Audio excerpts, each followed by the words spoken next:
I took my car in for an oil change. That's it. Nothing happened. But the second that smell of old oil hit me, my stomach dropped like the top of a roller coaster, and I was right back in the worst day of my life. Heart pounding, shaking, sweating, in a parking lot on an ordinary afternoon. My mind had one word: danger. I walked all the way to the far end of that lot just to get away from a smell.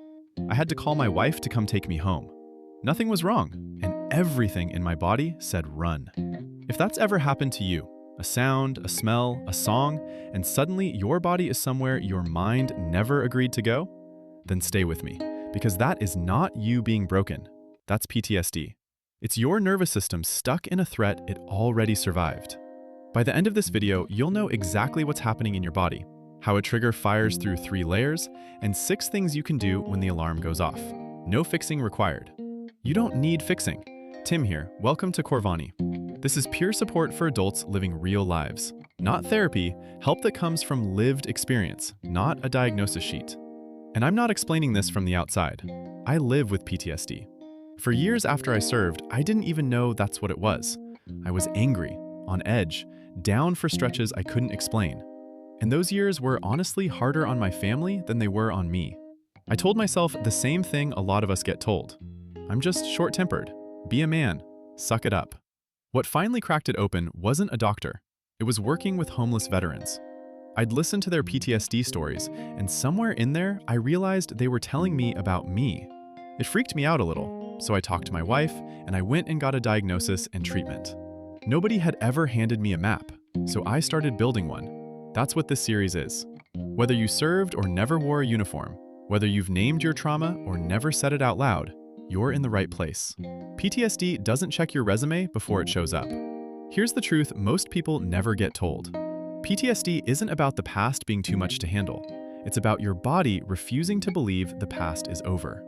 Think of your nervous system like a smoke alarm. After something terrifying, that alarm gets recalibrated. It learns this kind of moment means danger. Stay ready. The problem is the alarm doesn't know the fire's out, so it goes off when you smell smoke from a neighbor's grill.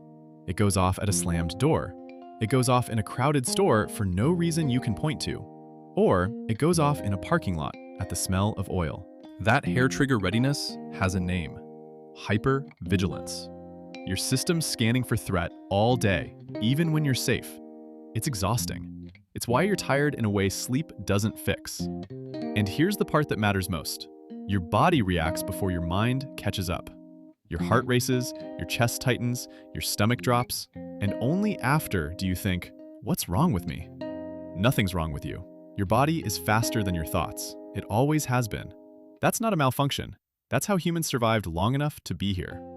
So let me say the thing you might need to hear. You are not broken. You are human. Triggers aren't weaknesses. They're information. If this is the first time anyone's put it this way, that's not your fault.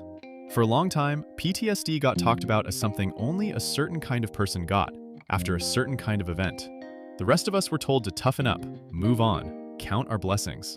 That left a lot of people carrying something heavy with no language for it.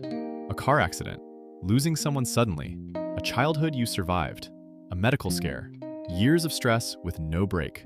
PTSD doesn't rank your pain. The body responds to overwhelm, full stop. So if you've spent years thinking you don't have the right to struggle because what happened to you wasn't that bad, set that down. Your nervous system doesn't grade trauma on a curve. What you feel is real, and it makes sense. The rest of this video is the map nobody handed you. Every PTSD trigger fires through 3 layers. When you can name the layers, the trigger stops feeling like one overwhelming wave. It becomes 3 things you can see: event, body signal, story. Layer 1, the event. Something happens in the present. A sound, a smell, a date on the calendar, a tone in someone's voice. With PTSD, the event often doesn't look dangerous at all. That's the confusing part.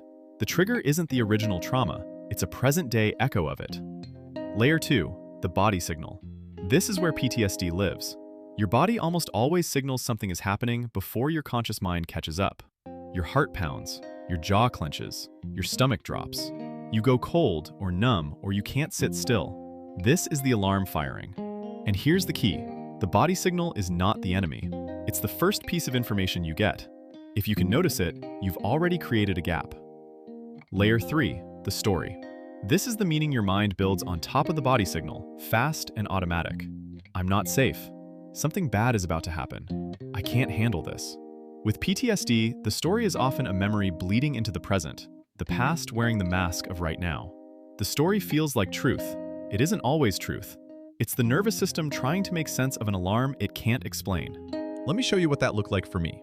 Event, a smell, in a parking lot. Nothing dangerous. Body signal, my stomach dropped, my heart slammed, I started shaking. Story, one word, danger, and my body was already walking me away before I'd decided anything. Event, body signal, story. I didn't have to stop it, I just had to be able to name the layer I was in. Naming it is the first move out of it. Before I give you the tools, here's the thing I most wish someone had said to me back in those years. I thought being a man meant sucking it up, white-knuckling it so nobody had to deal with me. I had it exactly backwards. Being a man would have meant figuring out what was actually going on, instead of making the people I love keep riding my ups and downs. So if you're gritting your teeth right now to be strong for your family, hear me. Facing it is the strong thing. The tools coming up aren't you being weak. They're you finally taking the weight off the people who've been carrying it with you. Before we get to the tools, one quick thing. If this is helping you, hit subscribe. Real tools, real talk, no fluff. That's what you'll get here. Now the tools. 6 of them. Not to fix you, you don't need fixing. To give you options when the alarm goes off. Each one meets the body first, because that's where PTSD starts. Tool 1, breathing. When the alarm won't shut off, your breath is the one part of the system you can reach on purpose. Box breathing. 4 in, 4 hold, 4 out, 4 hold. The slow exhale is the signal. It tells a body stuck in threat that it's safe enough to slow down. Use it in a parked car before you walk in. Use it when the alarm is screaming and there's no fire. Tool 2, grounding. This is the one for flashbacks and that pulled out of your body feeling. When the past floods in, grounding drags you back to now. 5 things you can see, 4 you can touch, 3 you can hear, 2 you can smell, 1 you can taste. You're proving to your nervous system, with evidence it can't argue with, that you are here and here is safe. Tool 3, movement. When PTSD floods your body with energy and nowhere to put it, movement gives it somewhere to go. Not the gym, a walk without your phone, standing up and shaking out your hands, pushing against a wall. Animals shake off a threat with their whole body. We forgot we can too. Movement discharges the activation so it doesn't sit in you all day. Tool 4, the pause. Between what triggers you and how you respond, there is a space. With PTSD, that space can feel like it doesn't exist. The reaction feels instant. The pause is you reclaiming 3 seconds before the automatic response runs. You don't have to feel calm. You just have to not act yet. Put the phone down. Step outside. The pause isn't restraint. It's reclaiming the part of you the alarm bypasses. Tool 5, journaling. 3 sentences, not 3 pages. What happened? What your body did? What story you told yourself? With PTSD, this does something specific. It takes the loop out of your head and puts it where you can look at it. Once it's outside of you, you can ask, is that the present talking or the past? Tool 6, connection. You are not designed to walk through PTSD alone. Isolation feels safer when you're hurting. It isn't. A nervous system calms faster near another calm nervous system than it ever will by itself. It doesn't have to be a deep talk. A text that says, rough day, sitting in the same room as someone you trust. PTSD tells you to disappear. Connection is how you answer it back. Here's what I wish someone had told me years ago. Recovery from PTSD isn't erasing what happened. You won't wake up one day with no history. That's not the goal, and chasing it just adds shame on top of pain. Recovery is regulation. It's your nervous system learning, slowly, that it doesn't have to stay on alert. It's the alarm going off less often, and you knowing what to do when it does. It's building a life that fits the system you actually have, not the one you think you should have. And it's not a straight line. You'll have a good month and then a hard Tuesday. That's not failure. That's how nervous systems heal, in loops, not lines. A hard day doesn't erase the progress. It's just weather. One tool, one day, one small move. That's the whole plan. You don't build it all at once. You build it one regulated moment at a time. Let's be real about what this is and isn't. This is peer support. Me, walking next to you with what I've lived and learned. It is not therapy, and it's not a replacement for clinical care. Remember, the thing that turned it around for me was talking to my wife and going to get diagnosed and treated. PTSD often responds well to working with a trained professional. If you have a therapist, these tools are for the spaces between sessions. The Tuesday afternoon when the alarm goes off and your next appointment is days away. If you don't have one and things feel bigger than tools can hold, bringing a clinician in isn't failure. It's using the right tool for the size of the thing you're carrying. The plan serves you. You don't serve the plan. So here's the map.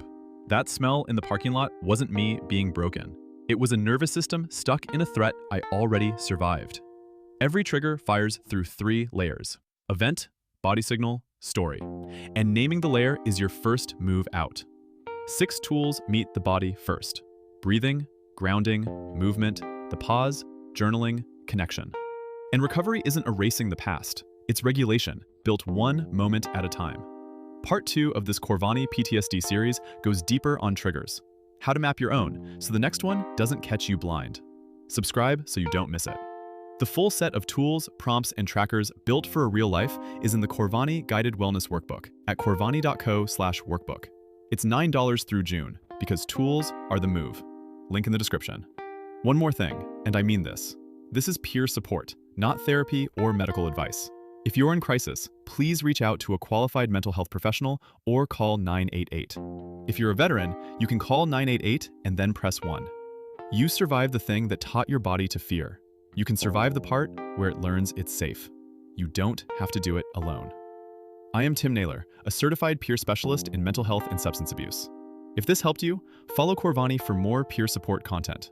Real tools, real talk, no fluff. And drop your thoughts in the comments. I see every comment.